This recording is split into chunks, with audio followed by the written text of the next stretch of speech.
Hello everyone, I am Dr. Deepshikha, pediatrician and pediatric nephrologist, Graphica Institute of Medical Sciences, Dehradun. आज मैं आपसे world kidney day के बारे में बात करना चाहूँगी।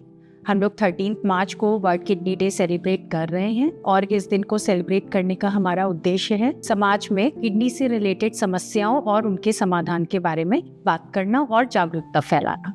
तो हमें सबसे पहले पता होना चाहिए कि किडनी हमारा बहुत ही महत्वपूर्ण अंग है और ये बहुत ही ज़रूरी काम हमारे शरीर में करता है। सबसे ज़रूरी काम शरीर के खून को साफ करना और सारे टॉक्सिक प्रोडक्ट्स को बॉडी से रिमूव करना, इलेक्ट्रोलाइट बैलेंस मेंटेन करना, बोन ग्रोथ में हेल्प करना और आपके बीपी को मेंटेन करना। क्या क्या सिम्टम्स हो सकते हैं बच्चों में जिससे हमें पता चले कि बच्चे को किडनी डिसीज हो सकती है? अगर आपके बच्चे को बार बार शरीर में सूजन आ रही है, पेशाब का रंग चेंज हो जा रहा है, पेशाब कम होना या पेशाब बार बार होना, पेशाब में जलन होना, पेट में दर्द होना, बीपी का बढ़ा हुआ होना, ये सारी चीजें किडनी की बीमारियों की तरफ इशारा करती हैं। क्या क्या रिस्क फैक्टर्स हो सकते हैं जिनसे किडनी की बीमारियां अधिक होने के चांसेस बढ़ जाते हैं? तो जो बच्चे समय से पहले पैदा हो जाते हैं, जिन बच्चों को पैदा होने के टाइम पे ही पता चल जाता है कि उनकी किडनी में ऑब्स्ट्रक्शंस हैं या किडनी सूजी हुई, कम पानी पीना, डिहाइड्रेशन होना और जिनकी फैमिली हिस्ट्री है हाइपरटेंशन की, किडनी डिसीजेस की, उन बच्चों को अधिक चांसेस रहते हैं किडनी बीमारियां होने के। इन सब की रोकथाम के लिए हम क्या कर सकते हैं? पानी अधिक से अधिक पीजिए, खाने में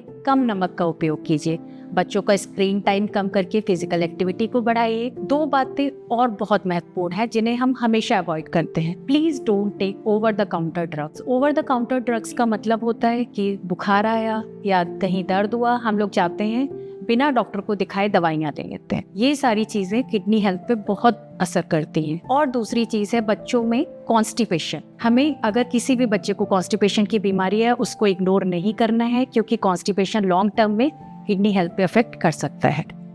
मेरे बेटे की तबीयत खराब हो रही थी और झटके पड़ रहे थे उसे, फिर हम लेके आए हॉस्पिटल में, यहाँ पे ग्राफिक एरिया में। फिर यहाँ पे इमरजेंसी में रखी और बाथरूम भी इसके लाल आ रहा था, बीपी हाई हो रहा था ज़्यादा, वेंटिलेटर पे रखी। फिर ये अच्छा इलाज दिया मैडम ने, अब डायलिसिस चल रही है इसकी, अच्छा ट्रीटमेंट दिया।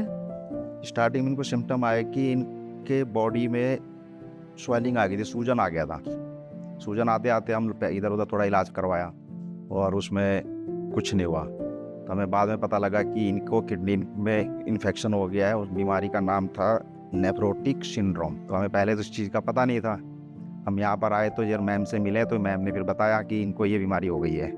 इनका पूरे बॉडी में स्वेलिंग आ गया था, पूरा सूजन आ गया था ऊपर से नीचे तक, बिल्कुल पेट पूरा टाइट हो गया था, बहुत ज़्यादा सीरियस हो गया था, बिल्कुल सीरियस कंडीशन थी। और जब हमने यहाँ पे इलाज करवाया तो 2 दिन में ही बच्चा नॉर्मल हो गया और अभी इलाज चल रहा है, अभी कोई परेशानी नहीं है, सब ठीक है अब। हम सैसपुर के रहने वाले हैं। मेरी बेटी को 2 साल पहले नेफ्रोटिक सिंड्रोम हो गया था और हम लोग काफ़ी डॉक्टर्स के पास गए बट रिज़ल्ट नहीं मिला कोई और उसकी तबीयत ज़्यादा ख़राब हो गई। लेकिन हम डॉक्टर सुनील के पास गए तो उन्होंने ग्राफिक एरिया के लिए हमें सजेस्ट किया और डॉक्टर शांतनु के पास भेजा, क्योंकि बहुत क्रिटिकल कंडीशन थी मेरी बेटी की। जब स्टार्टिंग में इसको हुआ नेफ्रोटिक तो हमें पता नहीं था कि ये नेफ्रोटिक है और इसको अब पेट फूल गया, पेट में पानी भर गया, पूरी स्वेलिंग आ गई पूरी बॉडी पे, बहुत ज़्यादा, मतलब आंखें भी नहीं खुल रही थी। तब ये यहाँ पे 1 हफ्ता एडमिट रही है तो उसकी काफ़ी बेटर कंडीशन हो गई थी। तब से ही 2 साल से यहाँ पे ट्रीटमेंट चल रहा है। दीपशिखा मैम इसका ट्रीटमेंट कर रही है तो अब इतना अच्छा रिजल्ट है कि मेरी बेटी बिल्कुल ठीक है। And at the last please take care of your kidney health. तो अगर आपके बच्चे को किडनी से रिलेटेड कोई भी समस्या है या आपकी कोई भी क्वेरीज हैं, प्लीज अपने नज़दीकी डॉक्टर से सलाह ज़रूर लें। धन्यवाद।